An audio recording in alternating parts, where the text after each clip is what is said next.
pánům Kalouskům a Topolánkům. Pokud máte tu sílu,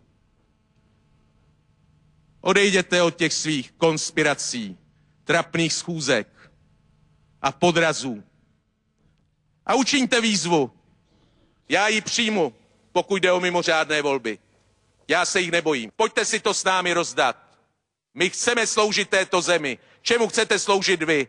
Vy se chcete jenom dostat ke korytům. Ty zákony, které jsou potřeba ve prospěch této země, lidu této země, budeme schvalovat i třeba s komunisty. A kdyby tady spadli Marťani, tak je budu schvalovat s Marťany. Existují vlivné síly, které si přejí zničení celé politické elity sociální demokracie. Špína, která na nás je sypána pány Steigerwaldy a různými dalšími z Lidových novin, z Mladé fronty, že se mě vůbec nedotýká.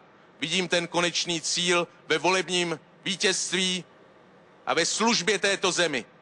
Trapné útoky, které jsou vedeny jenom stranickým zájmem Občanské demokratické strany a v pozadí také KDU-ČSL přestanou. Prostě takovýto reakční přístup nikdy nepřipustíme. Už tohleto nikdy nepřipustíme. Abychom takovýmto způsobem selhali, abychom umožnili sedět na Pražském hradě Václavu Klausovi.